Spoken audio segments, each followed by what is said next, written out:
Goedemorgen allen. Vrij me jullie alle te treffen vandaag, met jullie met te zijn. En met ons we alle top ons en God zijn woorden aanloten waren. Dat is voor mij allemaal waar een vrede.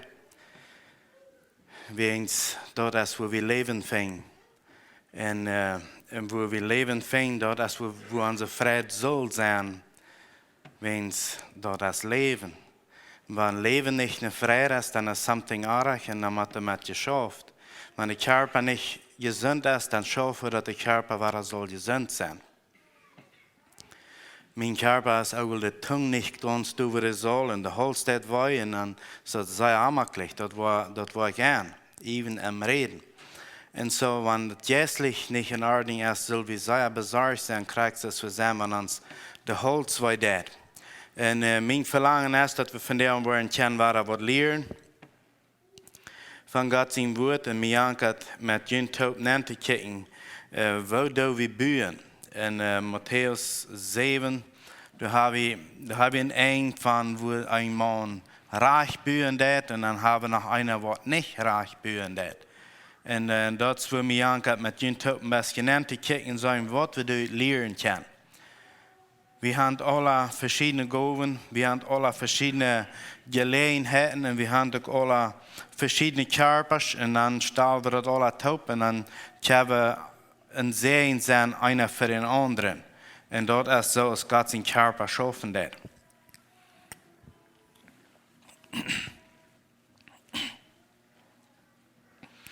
Weil wir wieder angehen, wir uns noch aufnehmen zum Beten.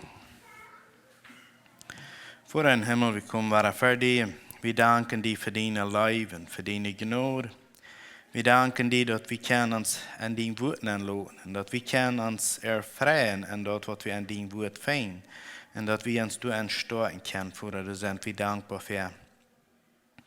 En vandaar voor wanneer we ons willen bekijken aan die woord, dat u ons voor het hart opmerken. We worden verstaan kunnen, we worden kunnen dat aannemen, dat leven voor moest u onze harten door verheid maken. We danken die dat we allemaal waar deze gelegenheid kunnen hebben. In Jezus' naam. Amen. Matthäus 7, vers 24, der 27, hier hebben we 2 mannen afgetekend wat de buren doen. En we gaan de route te buren. We vinden dat de kan route gaan en de route nu gaan te buren. De kan nu de ene goeddenken buren en dat is zoals op zand buren. We hebben dat mal lezen en bemerkingen meer. Matthäus 7, vers 24 zegt het, wer meine rede gehoord heeft, en dat wat ik zei, gezegd heb, is zoals een verstandiger man, die zijn huis op een steengrund bouwt. Eerstens zegt het dat wer de rede gehoord heeft. En dan kunnen we alle zeggen, oké, gehoord heb ik dat al. Ik heb al een deel dingen gehoord van God zijn woord en van zijn rood en van zijn willen. Maar dan heeft hij gezegd het, en dat, wer dat wat hij gehoord heeft. Dat is zoals een verstandiger man. Dat biedt niet plus irgendwo wat. Dat niet plus nur zijn goeddenken nur buien. Dat nur dat nur wat hij gehoord heeft en wat hij geleerd heeft. En wat God zijn roet zijn voor ons. Dat wordt hij nur buien dat. En dan zegt hij, dat is zoals wanneer we op een Shtein buien doen. Dat is niet plus irgendwo op een zand wat gaan buien. Dat is zoals op een Shtein buien. En we weten dat, wanneer we bloos ons zelfs betrachten würden, oder kijken würden, waar het schaffen dat, wanneer we op een zand wat gaan gesteld en wanneer dat de woede afhangt voorbij te schelen, dan weten we dat scheelt tussen nu en dat scheelt te voet. En dan bakt het eraf. Dat blijft er niet staan. En dat is, en hier zegt het, wanneer we op een steen gebouwd hebben, dan kan het er wellig naanschelen, dan kan het er wellig toben aan. Vers 25 zegt het, en de regen valt en dat water komt en de wind bloos en slucht je in dat huis en dat valt dag niet, willst du das den Steingebiet wir. Wie immer waren begegnen, Dinge in uns Leben, wo dann schwer sind. Da kommen Dinge in uns nahen, wo uns sehr weiter. Wir können das bloß nicht verstehen, dass es so dort ist. Aber wenn wir klar haben, was wir gebüht haben, oder wo wir gebüht haben, wo uns Glauben steht an Jesus Christus, dann werden die schweren Tiden, oder dort, wo uns begegnen, dort wird uns nicht den Glauben wegnehmen. Da wird uns nicht bloß ganz anmutig merken, dass wir nicht mehr weiten, wo wir sollen hingehen. Da wird uns nicht so viel durchdrücken, dass wir glauben, dass Jesus nur Folgen bedient ist. Da wird uns nicht anmutig merken. Wir wollen immer weiter kicken, achten auf den Grund Jesus Christus.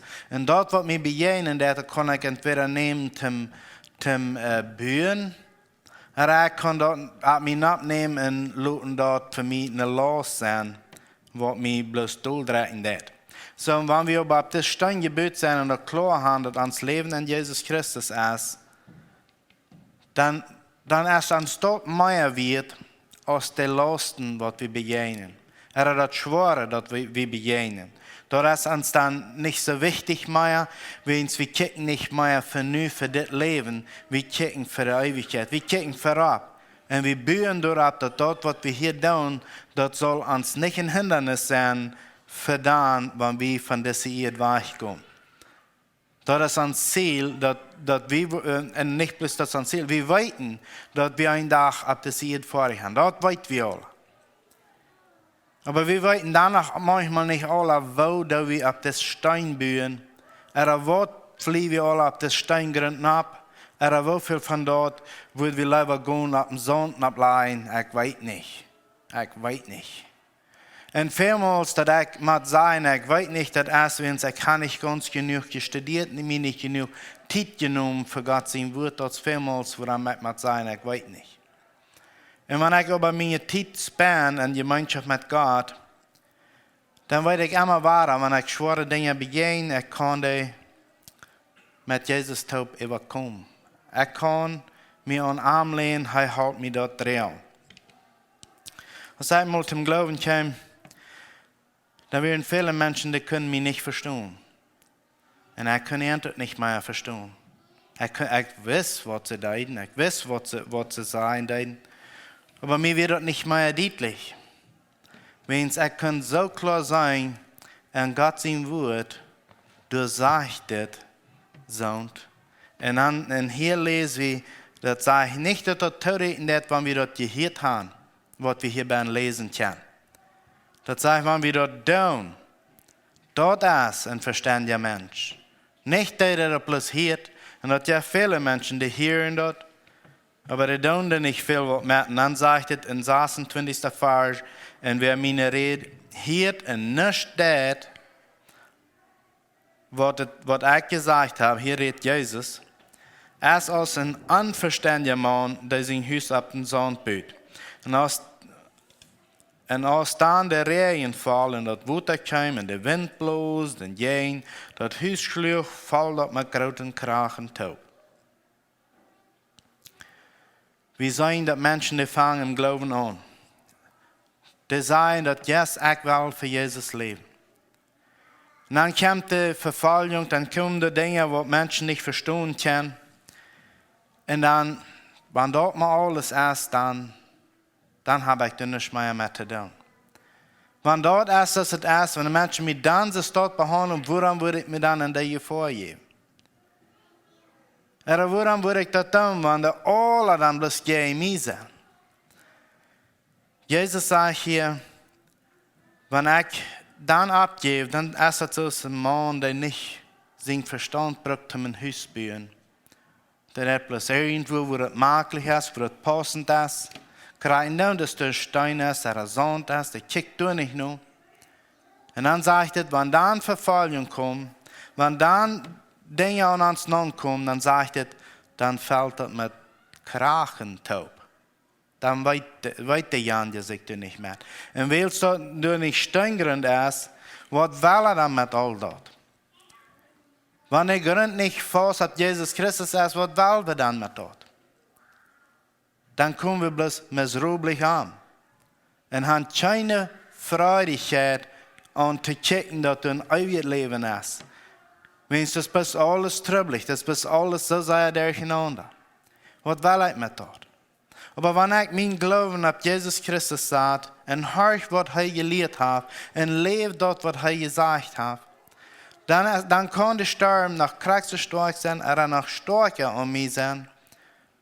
Aber dann weiß ich das. Dass ich einen festen Grund.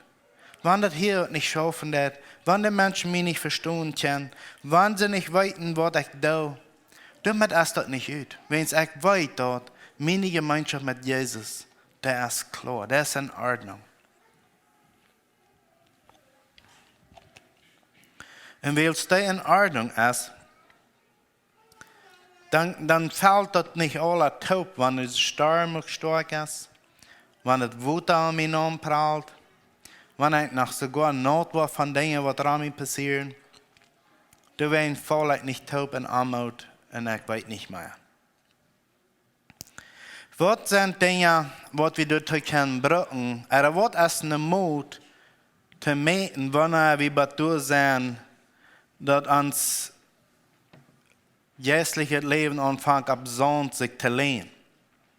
Und Gott hat das sehr wunderschön geschaffen mit uns. Da hat ein Ding an uns nennen gesagt, wo wir prüfen können. Und was ist das? Das ist uns Gewissen. Gott sagt, ein Gewissen in uns nennen, und dort wird uns immer weiter sein.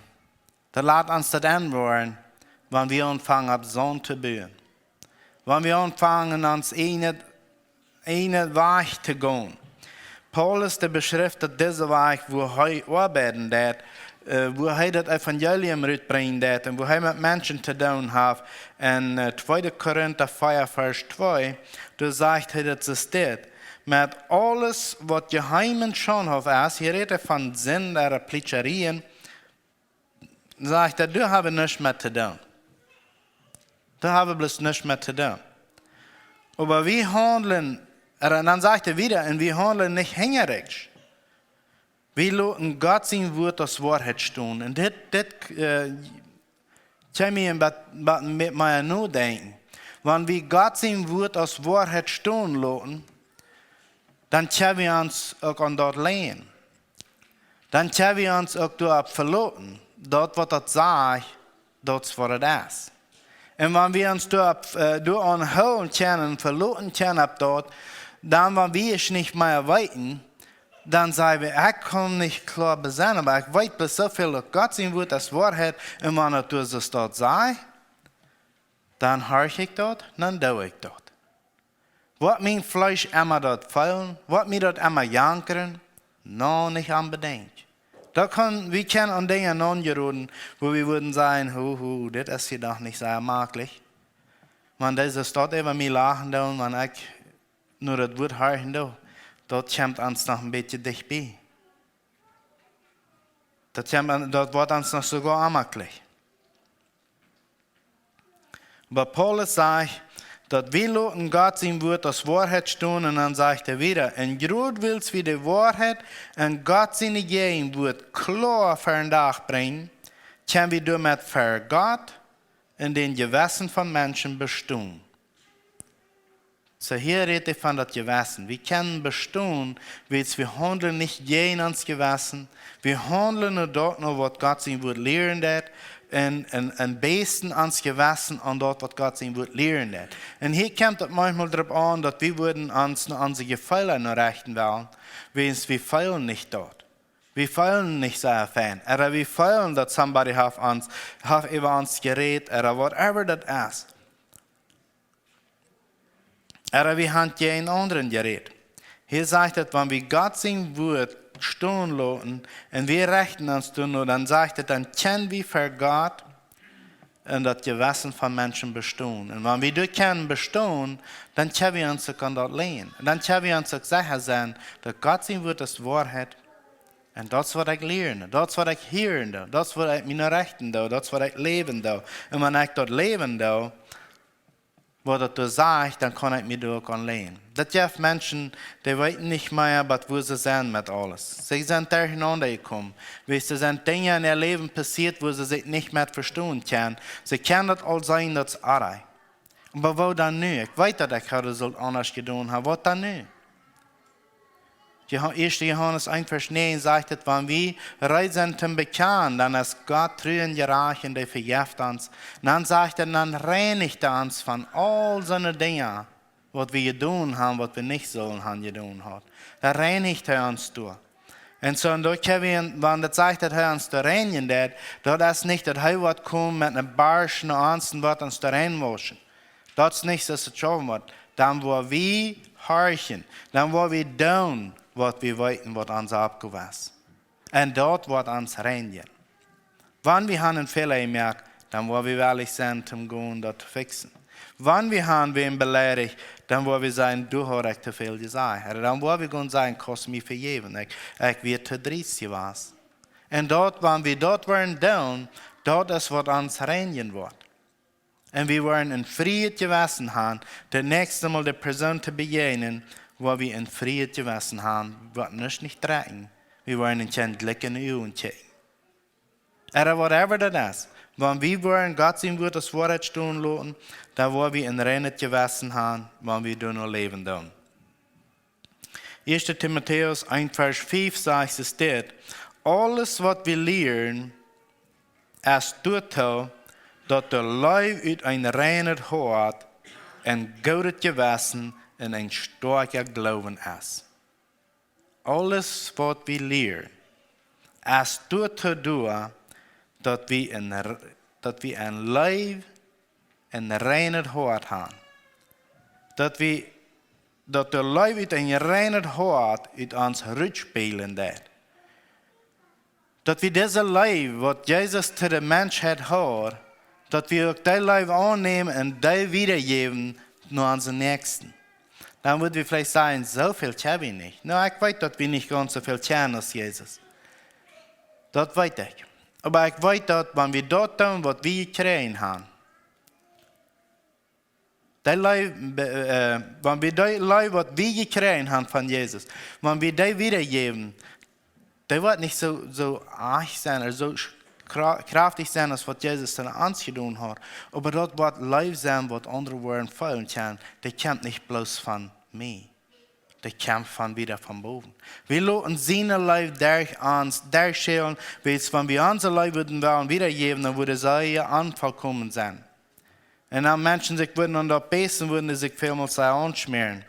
So wir wollen lassen, dass Jesus seine Leib durch uns schälen kann, und dass wir ein gutes Gewissen und einen starken Glauben haben. Wenn wir uns Gewissen nicht beobachten oder nicht nur kicken, wird uns Gewissen uns lehren, dann Dinge gehen uns Gewissen, sagt es in 1. Timotheus 1, Vers 19 und wieder, da sagt es, hol den Glauben und hol den Gewissen rein. Und dann sagt er wieder, wenn dort nicht was tun, dann sagt er, du sind einige, die mit ihren Glauben sind in die Gründe gegangen, weil sie gegen ihren Gewissen gehandelt haben. So, wir müssen aber ein Ding klar haben, dass uns Gewissen ab Gottes Wort gegrenzt ist. Wenn von da, wo wir kommen, wir haben ein Gewissen über die Dinge, wo das Wort Gottes aber nicht von lehren wird. Und dort müssen wir klar haben, von wo es uns Gewissen getrieben. So, wir hören auf Gottes Wort. Und dann tun wir, was Gottes Wort uns lehren wird. Und dort ist, wo wir uns Gewissen am besten tun, wo wir uns Gewissen am rechten tun. Wir tun uns Gewissen lehren. Wenn wir nicht klare Gründe haben für das, was wir lernen oder was uns Gewissen kontrollieren, dann sollen wir mehr mit Gottes Wort zu tun haben. Dann sollen wir das mehr lesen. Dann sollen wir wissen, was das sein wird, dass wir können uns Gewissen von Gottes Wort aus regieren lassen.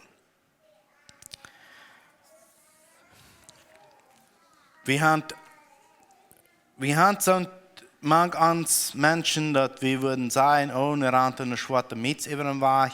Oh, was wird das dann nie geben? Was wird nie passieren?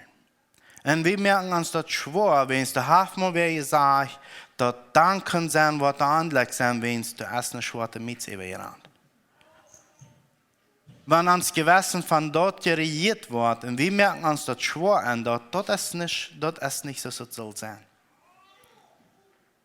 Aber wenn wir sagen, dass wir Juden an der Stelle haben, wo Gott sein Wort sagt, was ich nicht soll, du sollst nicht öfter reden, du sollst nicht irgendwas reden über den Nächsten und du das da, dann soll dein Gewissen scharf sein. Und dann sollst du durchführen, was dann wollen und die hier fehlt der andere. Aber nicht, wenn du eine schwarze Mütze über den Weg ran, dann lädt der da, der hat bloß eine andere Seite was gewollt. Das ist so, wie du hier ran ist. Aber wenn wir einen anderen belegen, oder wir reden was über den anderen, was nicht Wahrheit ist, oder vielleicht noch sogar Wahrheit ist, aber was den Doel randet, dort soll uns Gewissen catchen. Und dort soll uns schwer werden, dort soll uns traurig werden. Und dort, wo wir sollen sagen, was mit zu tun. Der 20. Vers betekent sogar ein paar Menschen, die sind vom Glauben aufgekommen, weil sie haben gegen ihr Gewissen gehandelt. Wenn du wirst gegen dein Gewissen handeln, wenn es da eine schwarze Mütze über ihr Hand, dort wird die nicht schaden. Deswegen wirst du nicht vom Glauben aufkommen. Aber wenn du wirst reden wegen den Nächsten, du wirst Wahrheit reden, du wirst den anderen durchran und wirst dein Gewissen nicht horchen, dort ist, wo du wirst vom Glauben wegkommen. Nicht wegen, du hast du ein Wettret haben angehört, als der Nächste gehört hat. Er sind so eine Dinge, die nicht so sind, mit anders gewesen als die Nubersine. Deswegen wirst du nicht vom Glauben aufkommen. Aber wenn du lehnen das gegen Gott sein Wort, Dinge und lässt dein Gewissen durch nicht die Kontrolle, dort ist, was uns vom Glauben aufbringt. Und Paulus sagt hier in 2. Korinther, was ich schon lesen, dass wir dann nicht mehr plätscherieren angehen und wir lassen Gott sein Wort aus der Wahrheit tun und dann das sein Gewissen nur dort noch meten, was Gott sein Wort lehren hat und handelt dann noch. So, er ist niemals vom Glauben aufgekommen. Er hat sich da angestärkt. Und dort ist, was wir wollen. Dort ist, wo wir uns wollen ansteuern. Und dann haben wir eine Kraft dabei. In 1. Thessalonicher 1, Vers 4 sagt es, Brüder, wir wissen, dass Gott gut ist. Und sich gegeben hat, seine Kinder zu sein. So, das ist something, das sagt Paulus hier zu den Thessalonicher, das ist something, was die wissen. Das hat Gott all gelehrt. Und dann würde wir keinen Finger nach uns wiesen, dann würde ich ihn fragen, weit wir dort? Weit wir dort, dass wir von Gott sind, dass Gott sich uns gewählt hat, weit wir dort. Da würden wir vielleicht alle Hand abheben, ja, sag weiter. Okay? Wenn das dort ist, dann sagt der hinterste Eng vom Vers, dann sind die seine Kinder. Und dann in der 5. Vers sagt es, das Evangelium haben die nicht bloß mit Wort gekriegt, Gott seine Kraft und der Heilige Geist werden durchhängen. So, wenn Gott seine Kraft und der Heilige Geist durchhängen sind, und wir dort annehmen, dann ist es nicht mehr bloß unsere Kraft, was wir brauchen, um ans Gewissen bestimmen. Dann ist es diese Kraft vom Heiligen Geist, was ans Gewissen anleiten wird. Wir kriegen eine Kraft, wir sind seine Kinder, und diese Kraft, die wird uns anleiten. Die lehrt uns, die belehrt uns Gewissen. Und dann probieren wir noch zu handeln. Dann leben wir nur, wenn uns Gewissen und von dieser Seite denken haben, und der Heilige Geist der hängen ist, dann können wir nicht anders als uns Gewissen nur gehen.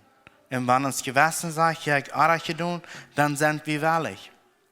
Du wirst mit zu tun. Das sagt, und wir können mit großer Gewissheit reden, die wissen, wo wir uns manchmal benommen haben, wie wir in Gott. Wir deuten bloß dort, was Gott seine Kraft an uns wirken, das sagt Paulus. Und das, was wir wiedergebracht haben. Gott seine Kraft an uns. ans Gewissen bist, wie nicht nur dort, was wir alles gelehrt haben von klein an. Yes, das ist nicht, dass einmal alles arg ist, und man unsere Eltern ans den was gelehrt haben, dass wir von Gott sein Wort ans Gewissen angeprägt haben, dann werden wir Gott danken dafür.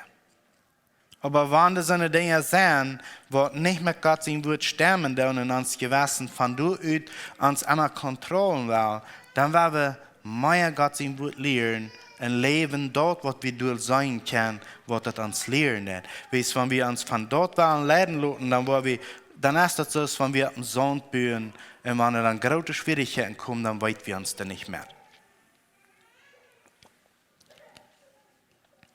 Wir alle begegnen Schwierigkeiten, einer so und einer anders, der nächste noch anders.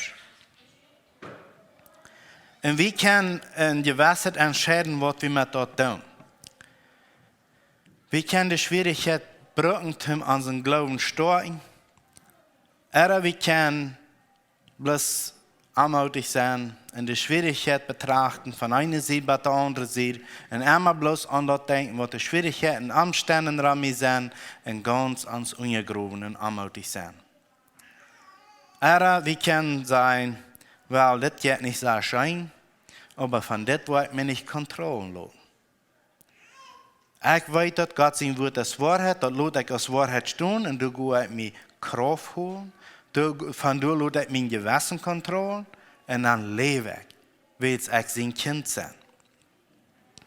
2. Timotheus 3, Vers 5 sagt es, das wird redet von all den Sünden und dann sagt es, Menschen, die geben noch für gottesfürchtig zu sein, aber verlieren Gott seine Kraft. Und das ist something, wo wir uns anüben können, dass wir Gott seine Kraft brücken lassen, wirken lassen an uns. Dass wir dort nicht verlieren, was Gott seine Kraft an uns ist. Und wir lehnen uns nicht an uns selbst, wir lehnen uns an Gott sein Wort.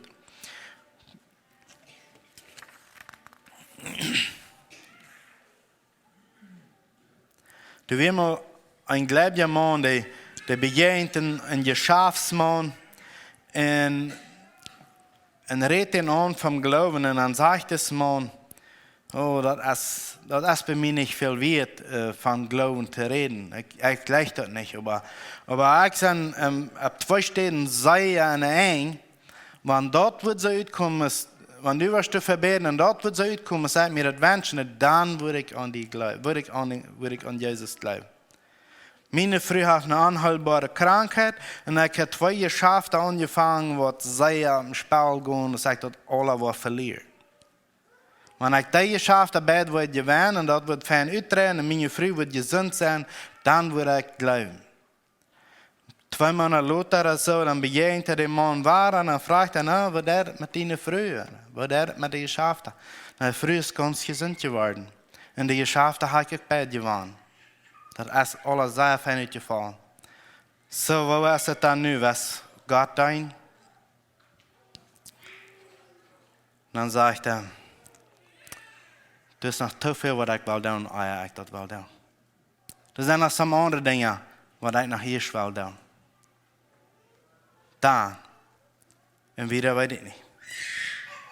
Wenn wir Gott an seine Gnade, an seine Kraft prachen, dass er uns was Dinge zukommen lassen, besonders das steht in kranke Frau, die meist nicht gesund werden wird, und dann nicht das tun, was wir gepromised haben, an Gott alles zu tun hat, von wo wird uns Gewissen gekontrolliert. Wer hat uns Gewissen dann kontrolliert? Sind wir bloß reich und der andere alle nicht? Gott hat das so angereicht, wenn wir uns an sein Wort lehnen, dass wir voll Kraft durchhängen. Wenn wir das tun, was sein Wort uns lehren, wir voll gestärkt.